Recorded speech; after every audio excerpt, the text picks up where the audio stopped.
Hi, everybody. Jeff Andre here with Arkieva.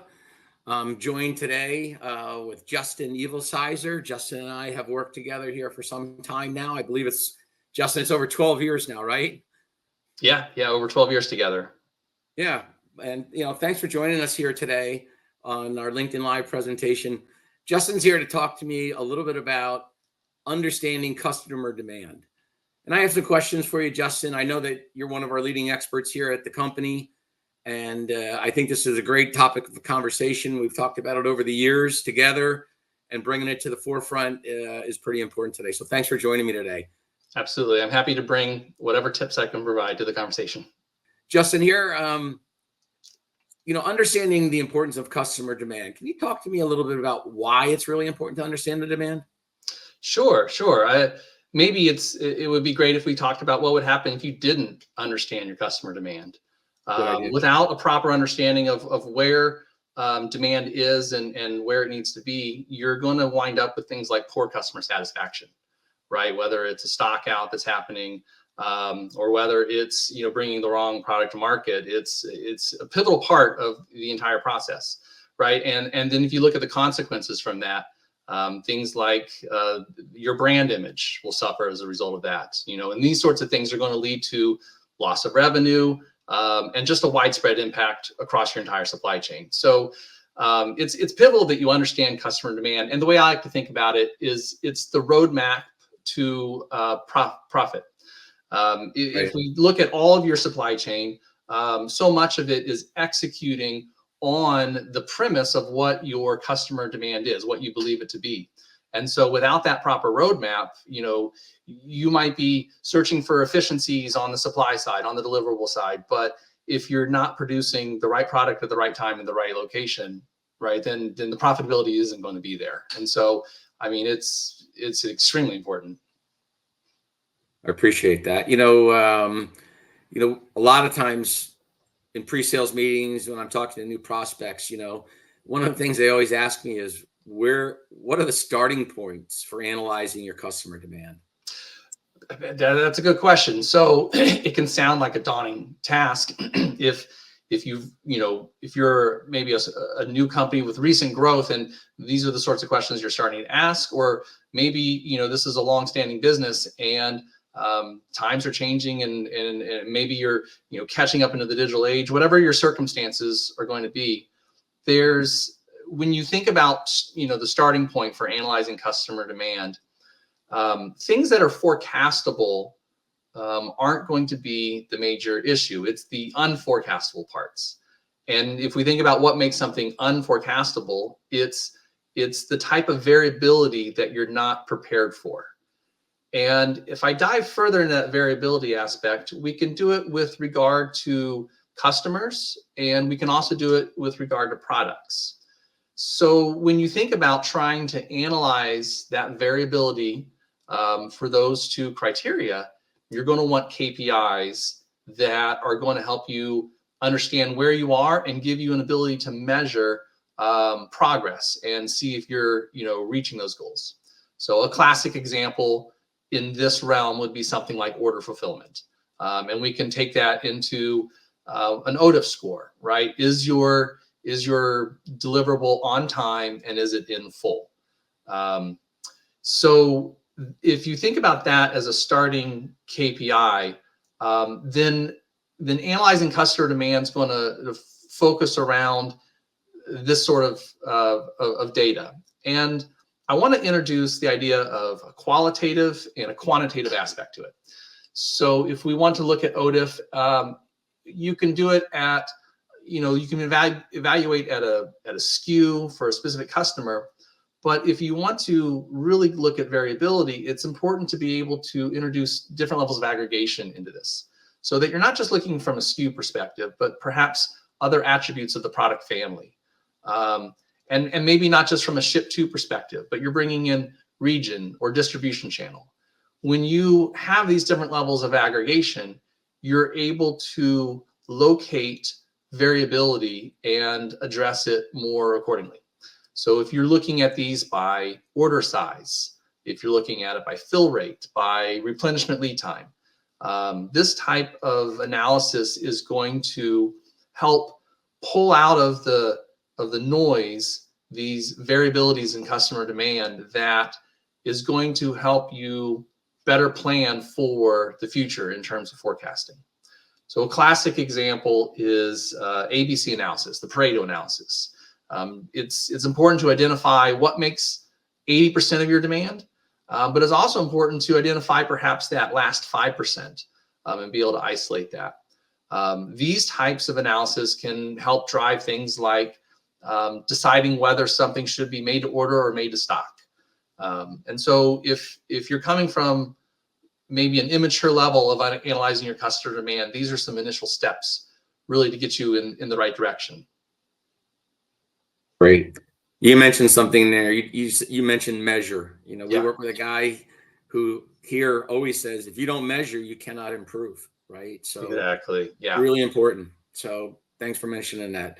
You know, when you're using some of the new tools that are out there, can you talk about some of the technology deliverables for demand understanding that we're starting to see in the marketplace? Yeah. From a technology perspective, you know, I'm a real big advocate of the idea of these 3 pillars of people, process, and technology.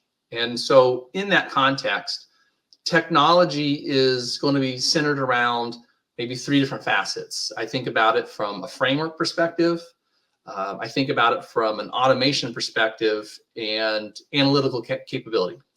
So if I expand upon those from a framework perspective, let's look at a business that doesn't have a dedicated, you know, planning tool in place. There's going to be an ERP that they're working off of, and the ERP is by its very nature transactional in nature. And when you're transactional, it might be difficult to do things like aggregate analysis. And so some sort of dedicated tool that sits on top or aside ERP pulls in this information and starts to give you the ability to do analytical capabilities. This is going to be an important technological aspect. Now, a corollary to that is your ERP is dedicated to that transactions. And so when you pull that data out and marry it with a technological framework that can do you know, KPIs and, you know, formulas and this sort of stuff, you can start to bring in external data. So from a customer perspective, you know, maybe you're in the CPG world, that's going to be something like point of sale data, right? Or Nelson ERI type of data. Maybe it's leading indicators. And that's not going to be in your ERP system. So a framework that allows you to marry your existing transactional sales history with these other external data sources can go a long ways to providing the sort of analytical tools that you're looking for, right? So that's the framework side. There's the automation side of things where you know, planners' time is finite, right? And you're chasing your tail so often, you're fighting fires.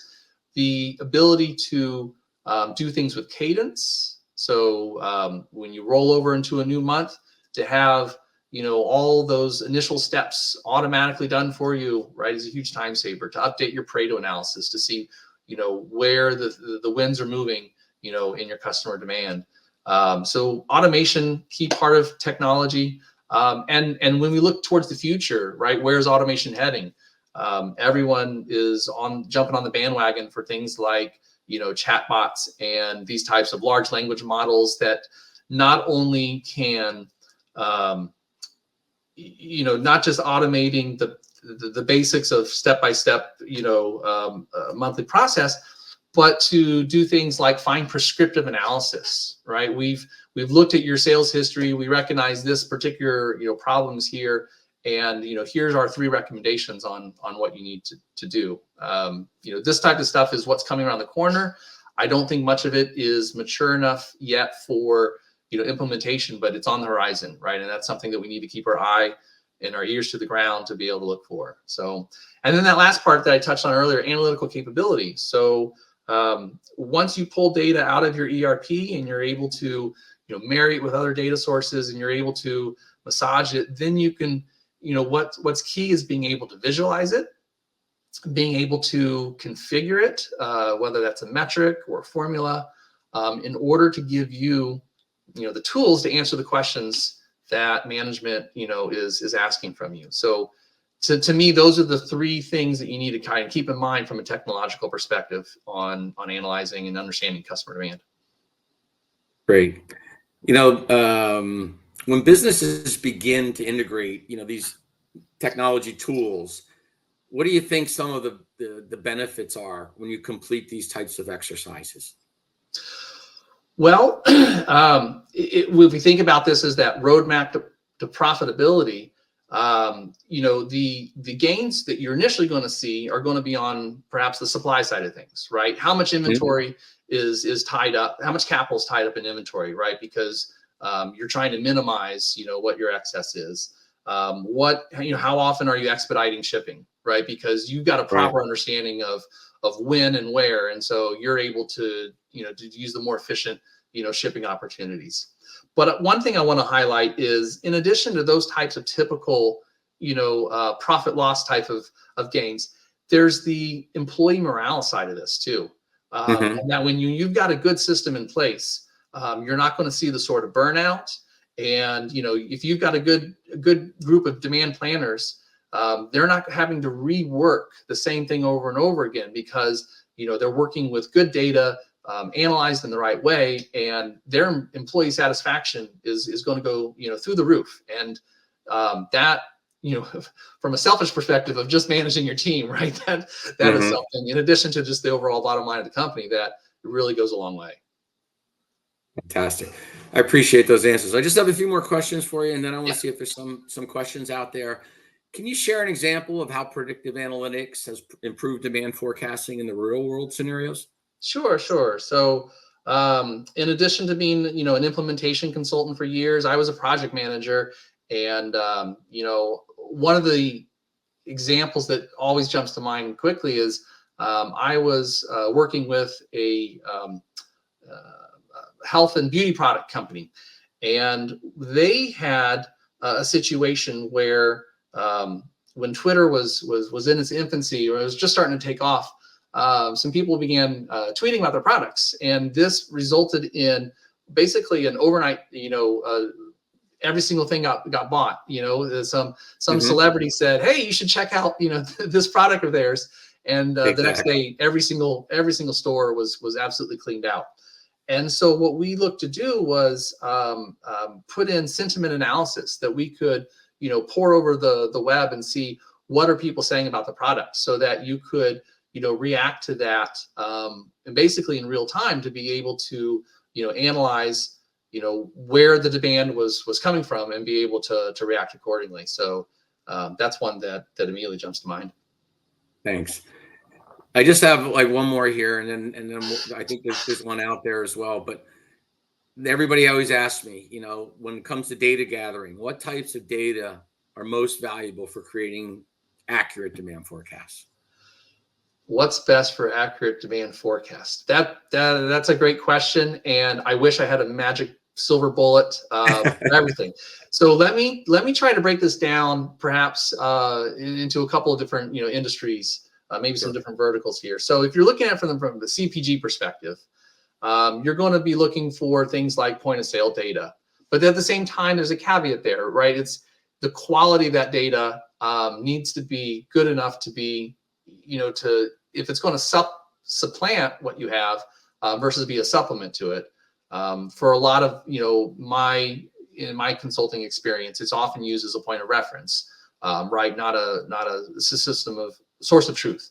So being able to bring that in is heavily influential on being able to be accurate with your most important customers, right? The ones that are your absolute A customers that you've got to give special attention to. Within that, if I go one step further, if you can separate out what is your base versus your lift, right? If promotions are an important part of the business you're in, that sort of information is instrumental in being able to identify things like seasonality from a forecasting perspective, and to understand when you need to ramp up production for those promotional events, right? Because how does that promotion tie into the overall sales volume that you're looking at? Now, on the flip side, if promotions mean nothing to your industry, right? If, let's just say, chemical process, for example, that sort of data might not have any sort of bearing on you. So in that instance, you're bringing in your historical sales history and you're forecasting off of that, but there can be external data sources that can do wonders as a leading indicator. A classic example would be housing starts, right? You might have a 9-month lead time when those building permits are issued, right? You can collect that data through third-party, information and be able to bring that into your dedicated planning tool. Once that's there, when does the last frost occur? When does planting season begin? Those things can really drive, forecast accuracy. And so knowing the correlation and the business sense, right? Does this leading indicator, is it relevant to my industry? And so that's a great way to explore, new ways of forecasting, in addition to your normal historical sales analysis. Fantastic. Thank you for covering that. I know we're almost out of time here. There are 2 questions that came in I wanted to hit you with real quick. Mm-hmm. What role does customer feedback play in demand planning and forecasting? Well, if the quality of the data is good, it's going to be absolutely paramount. We talked at the beginning about roadmap to profitability. So from a feedback perspective, if you're getting direct information from the customer, maybe that's through surveys, maybe that's through some sort of third-party analysis, that's going to be it's going to be worth its weight in gold, really, in being able to forecast accurately.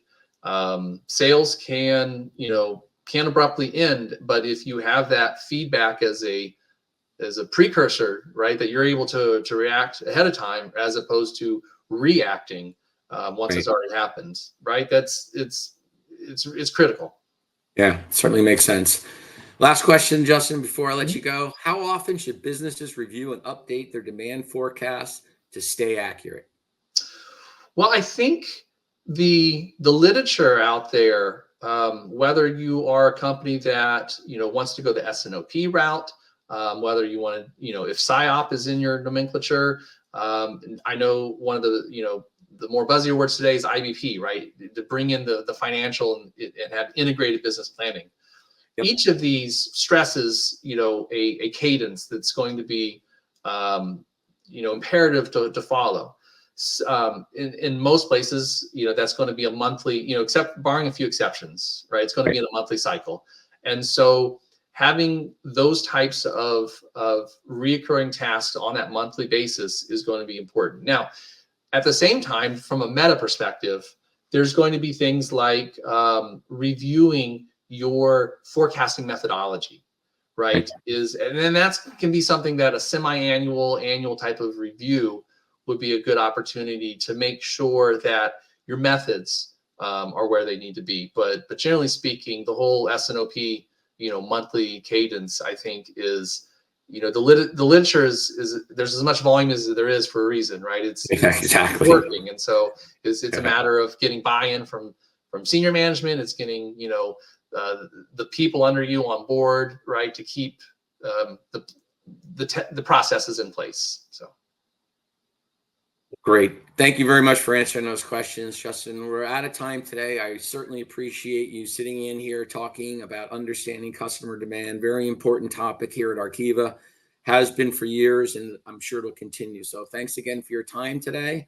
And the audience, thank you very much for your participation. We certainly appreciate it. And we look forward to our next webinar that everybody will be informed about in a short period. So thank you very much. Have a great day. All right.